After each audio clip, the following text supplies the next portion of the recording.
화폐의 역사를 통해서 지금 현재 우리가 겪고 있는 인플레이션과 금리 인상이라는 현상에 대해서 어떻게 바라볼 것인가. 그렇다면 이 물가 안정을 위해서 우리는 어떠한 방향으로 가야 될까요?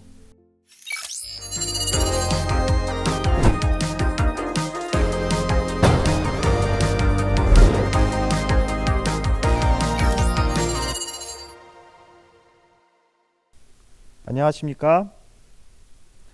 아주대학교 경제학과 김태봉 교수입니다. 오늘 1부의 주제는 이 화폐 역사에 관한 것입니다. 당연히 경제학자라고 하면 여러분들께서도 관심 있는 그런 돈에 대해서 아마 많은 질문이 있을 수 있겠습니다. 근데 이제 경제학자라고 어디 가서 제 소개를 드리면 돈에 관해서 공부를 하시는 분이군요 라고 이제 말씀을 해주시고, 그럼 돈을 잘 버시겠네요 라고 물으면 제가 하하하 웃으면서 만약 제가 돈을 잘 벌었다면 이 자리에 없었을 겁니다 라고 이제 말씀을 드립니다.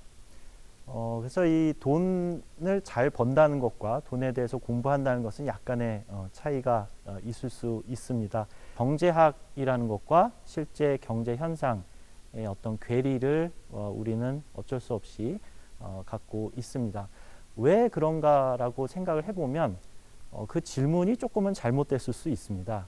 왜냐하면 주식 시장에 대해서 질문을 하거나 또는 부동산 시장에 대해서 질문을 했을 때 본인들이 지금 현재 가지고 있는 특정한 자산, 그런 것의 향방을 궁금해할 수밖에 없겠죠. 하지만 경제학자들은 대부분 그런 특정한 자산 또는 특정 지역의 아파트에 대해서 분석하기보다는 시장 전체의 어떤 흐름에 대해서 이제 분석을 하기 때문에 그 개별 단위에서의 관심사와 거시적인 상황에서의 시장에 대한 이해는 괴리가 있을 수 있습니다. 또 더 중요한 것은 이 개별 단위에서의 그 투자자 입장은 굉장히 짧은 주기를 상정해서 내가 얼만큼 벌 수 있을 것인가에 대해서 관심을 갖습니다. 하지만 대부분의 경제학, 특히 거시경제학은 좀 더 장기적인 시각에서의 그런 시장의 흐름을 분석하는 데 주로 관심을 가지고 있고요. 그렇게 된 배경에는 우리가 경제학이라고 하는 것은 주로 이성적인 논리 체계를 가지고 경제 현상을 분석하고자 하는 것입니다. 즉, 이성적인 논리로 우리가 어디까지 경제 현상을 설명할 수 있는지를 우리가 살펴보는 것이고요. 시장과 또 그 시장의 장기적인 흐름에 대해서 분석하는 데는 상당히 유용한 그런 논리 체계가 되겠습니다. 다만 그것이 좀 더 범위가 좁아지거나 주기가 짧은 형태로 간다고 하면 비이성적인 교란이 많이 발생을 하기 때문에 우리가 이성적인 논리 체계로 설명하기가 점점 어려워진다는 그런 특징이 있겠죠. 그래서 오늘 다뤄볼 내용은 이 화폐의 역사, 즉 장기간 동안 우리가 알고 있었던 그런 화폐의 역사를 통해서 지금 현재 우리가 겪고 있는 인플레이션과 또 금리 인상이라는 현상에 대해서 어떻게 바라볼 것인가 하는데 도움이 되도록 한번 설명을 해보도록 하겠습니다. 자, 그러면 이제 화폐 역사를 우리가 보기 위해서 다음 사진을 한번 살펴보도록 하겠습니다. 이 사진에서 보시는 바와 같이 한국 사람이라면 누구나 알 수 있는 이 동전입니다. 조선시대 때 발행된 상평통보라는 이러한 동전이고요. 이 상평통보는 조선시대 때 인조 때 처음 시험 주조가 되었다고 하고요. 숙종 때 유통되기 시작했다고 알려져 있습니다. 저는 사실 이 상평통보라는 것을 이제 중고등학교 때 국사 시간에 배우면서 늘 그냥 암기하던 그런 단어에 불과했었는데요. 이게 제가 어른이 돼서 또 자녀와 함께 역사 공부를 하려고 중앙국립박물관에 방문했을 당시에 이 상평통보에 대한 설명을 보고 상당히 놀랐던 기억이 있어서 이렇게 제가 사진을 준비해 봤습니다. 왜냐하면 저는 현대 거시 경제학을 전공한 사람이고요. 또 통화 정책에 대해서 공부한 사람입니다. 근데 이 상평통보의 의미를 잘 살펴보면 놀랍게도 우리가 현대 거시 경제학에서 얘기하는 어떤 통화 정책의 목표라는 것을 조선 왕실이 잘 이해를 하고 있었다는 것에 굉장히 놀라웠습니다. 이 상평통보의 이제 한자를 살펴보면요, 이 상은 이제 항상상자고요, 평은 평할 평, 통은 통할 통, 보는 이제 보배보자가 되겠습니다. 그래서 이 통보라는 것은 동전인데 널리 유통되도록 하는 이제 동전이라는 의미가 되겠고요. 근데 앞에 있는 상과 평, 상평이라는 이 단어가 상당히 의미가 있습니다. 왜냐하면 이 상평이란 뜻은 항상 상시 등가의 기준을 유지하기 위함이라는 뜻으로 쓰였다고 합니다. 즉 안정적인 물가를 유지하기 위해서 유통시키는 동전이라는 의미가 되겠습니다. 놀랍게도 이 화폐의 발행이라는 것이 물가 안정과 직결되어 있다는 것을 조선 왕실은 이해를 하고 있었다는 것입니다. 그래서 제가 특별히 화폐의 역사를 다루려고 하는 이유는 이게 물가와 어떤 연관이 있었으며 또 역사적인 사례를 통해서 어떻게 우리가 이해를 하고 어떻게 운용을 해야 보다 효율적인 물가 안정을 달성할 수 있는가에 대한 얘기를 하고자 하였던 것입니다. 그래서 이제 화폐는 미국에서는 미 연방준비위원회에 달러를 발행할 수 있는 권한이 있죠. 그것을 이제 발권력이라고 합니다. 그래서 미국의 연준이 달러에 대한 발권력을 가지고 있고요. 우리나라의 경우는 중앙은행인 한국은행이 우리나라 원화에 대한 발권력을 가지고 있습니다. 근데 이 화폐 발행이 물가와 어떻게 연관이 돼 있는가? 사실 20세기에 가장 존경받던 경제학자 중에 한 분, 밀튼 프리드만이라는 경제학자는 인플레이션은, 즉 물가 상승이라는 것은 언제나 어디서나 항상 화폐적 환상이다라고 정의를 했습니다. 따라서 이 물가 상승이라는 그런 경제적 현상은 화폐적 현상, 즉 화폐 공급에 따라서 발생하게 되는 그런 경제 현상이라는 것을 프리드만이 역설을 한 거였고요. 근데 인플레이션이 왜 그렇게 우리한테 주된 관심사가 되는가? 이것이 궁극적으로는 사회 후생과 직결이 돼 있기 때문입니다. 예를 들면 적정한 물가 상승은 우리한테 큰 해악은 되지 않습니다. 왜냐하면 적정한 물가 상승이라고 하면 경제가 적정하게 성장을 하고 성장과 더불어 고용도 늘어나고 또 거기에 고용된 사람들의 임금도 적당한 속도로 올라가게 됩니다.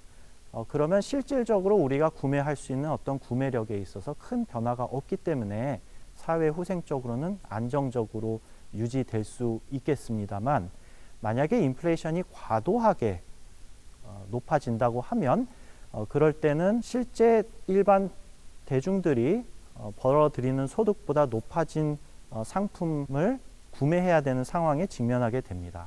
그렇게 되면 실질적인 단위에서는 우리가 어떻게 보면 소득이 감소되는 효과를 경험할 수가 있게 되겠죠.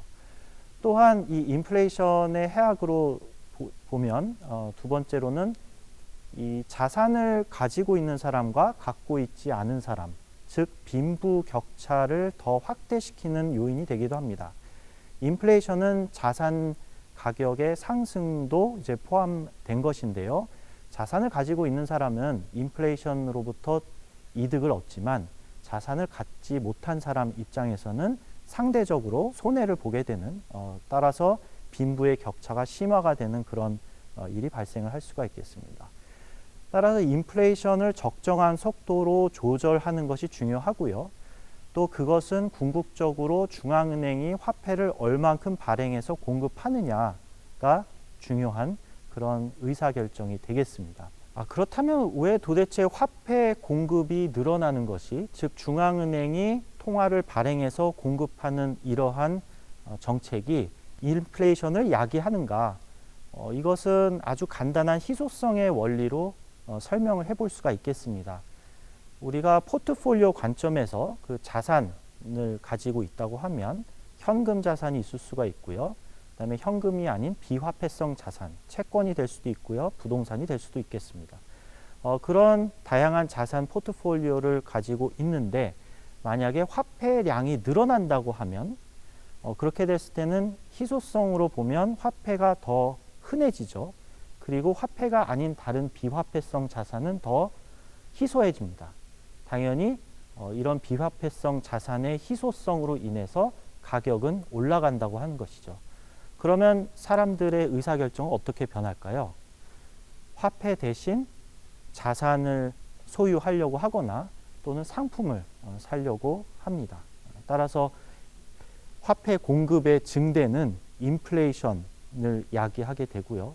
반대로 화폐 공급을 줄인다고 하면 화폐가 희소해지기 때문에 또 비화폐성 자산은 더 상대적으로는 희소하지 않기 때문에 가격이 하락을 하게 됩니다. 따라서 이 화폐 공급을 늘리느냐 줄이느냐는 인플레이션을 결정하는 절대적인 그런 첫 번째 요인이 되겠습니다.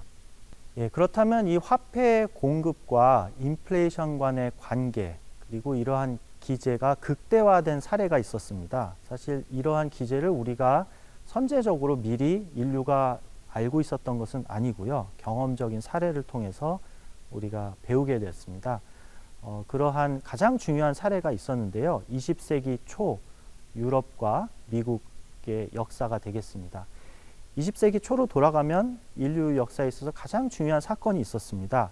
제1차 세계대전이죠. 그래서 1차 세계대전 직후에 독일은 패전국이 되었습니다. 이 패전국은 승전국과의 어떤 조약을 맺게 되는데요. 바로 그것을 베르사유 조약이라고 합니다. 승전국이었던 영국, 프랑스, 미국, 이 동맹국들과 이 패전국가였던 독일을 상대로 첫 번째로는 이제 전쟁 배상금을 요구했습니다. 그 금액은 천문학적인 단위의 전쟁 배상금이었고요. 또 두 번째로는 무역 거래에 있어서 동맹국들의 수출 상품은 독일 내에서 최혜국 대우를 받았었고요. 반면에 독일은 영국이나 또는 동맹국들에게 상품을 판매할 수가 없었습니다. 수출길이 막혀 있는 상태가 되었죠.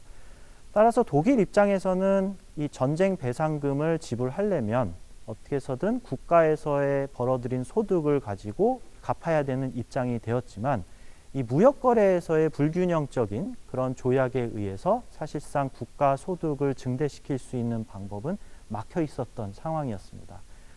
따라서 그때 할 수 있었던 유일한 방법은 통화 증발이었습니다. 즉 독일 마르크화를 많이 발행해서 일단은 배상금을 갚는 겁니다. 하지만 워낙 천문학적인 규모의 배상금이기 때문에 이것을 한 번에 갚지는 못하고 시차를 두고 갚게 되겠죠. 근데 마르크화를 대량 발행을 해서 시장에 공급을 하면 첫 번째로 인플레이션이 당연히 올 것이고요. 또 대외 거래상에서 이 마르크화는 다른 나라의 통화에 비해서 그 가치는 떨어지게 돼 있습니다. 그러면 다음번에 특정한 금액의 배상금을 갚으려고 하면 더 많은 마르크화가 필요하게 되는 것이죠. 그러면 다시 독일 정부 또는 독일 중앙은행이 마르크화를 다시 발행을 합니다. 그렇게 악순환을 반복하다 보면 마르크화의 가치는 떨어지고 또 국내 시장에서의 마르크화는 지나치게 많이 공급이 돼서 인플레이션을 야기하게 되겠죠. 그것이 우리가 목격했던 하이퍼 인플레이션이 독일에서 발생을 했습니다. 사실 이게 독일만 예외적인 상황은 아니었고요. 승전국이었던 영국, 프랑스, 미국도 사실은 마찬가지였습니다. 전쟁을 수행하면서 막대한 통화를 발행을 했었고요. 또 전후 복구를 위해서 막대한 통화를 발행했습니다. 따라서 그 나라들의 상품 시장에서도 물가는 지속적으로 올랐고 과도한 인플레이션을 유발했던 것입니다. 그러한 과도한 이제 인플레이션, 독일의 하이퍼 인플레이션을 통해서 결국 각국 정부들은 모여서 더 이상 통화 발행을 많이 하지 못하도록 제한을 둬야겠다라는 이제 약속을 합니다. 그것이 금본위 제도로 돌아가게 되는 계기가 되었고요. 이것이 1920년대 지나치게 많이 발행된 통화를 조절하기 위해서 금 생산량에 연동해서 통화를 발행하도록 제한을 하는 그러한 제도를 이제 도입을 하게 됩니다. 근데 반대로 이 금본위 제도는 금 생산량에 연동돼서 통화가 공급이 되는 것이죠. 근데 통화 공급이 앞서 말씀드린 것처럼 적정한 속도로 공급이 돼야 된다고 제가 말씀을 드렸습니다. 그 적정한 속도라고 하면 경제가 성장을 하는 것과 같이 가야 된다는 얘기입니다. 하지만 이 금본위 제도에서 금의 생산량은 경제 성장의 속도에 비해서는 느립니다. 따라서 통화 발행을 금 생산량의 속도에 맞춰서 공급을 하게 되면 실제 경제가 성장을 하는 그런 속도보다 늦춰질 수밖에 없겠죠. 그 얘기는 뭐냐면 통화 공급의 속도가 실제 경제 성장에 비해서 느리다라는 것이고요. 그것은 다시 희소성의 원리에 의해서 화폐의 가치가 급격하게 상승을 하게 된다는 얘기입니다. 거꾸로 얘기하면 상품 시장에서 상품의 가격은 떨어지게 되는 겁니다. 그것이 디플레이션을 발생시키게 만들었고요. 그런 디플레이션 심화는 결국 1929년 우리가 알고 있는 대공황이라는 그런 경제 현상을 야기하게 되었습니다. 따라서 이 사례를 통해서 우리가 이해할 수 있는 것은 통화를 지나치게 빠른 속도로 공급을 하거나 또 지나치게 느린 속도로 공급했을 때 어떠한 일이 벌어지는지 우리가 목격을 할 수 있었고요. 결국 1933년 다시 독일의 국내 시장으로 돌아와 보면 그런 불만 가득했던 독일의 민중들은 히틀러라는 사람을 독일의 지도자로 선출하게 됩니다. 그 이유인즉슨 이러한 국내의 모든 어려운 사정들을 해외로 돌리는 정치적인 유도에 의해서 이런 히틀러가 선출이 되었죠. 그리고 우리는 1940년대에 어떤 일이 벌어졌는지 다들 잘 아실 겁니다. 자, 그래서 이 화폐 증가 속도와 인플레이션의 관계는 비단 20세기 초 우리가 목격했던 것 말고도 다양한 사례들이 존재하고요. 지금 보시는 그래프처럼 X축과 Y축으로 된 이 그래프인데요. X축, 즉 밑에 있는 이 X축은 이 화폐 공급 증가 속도를 보여주고 있고요. 또 Y축은 인플레이션율, 즉 물가 상승률을 나타내고 있습니다.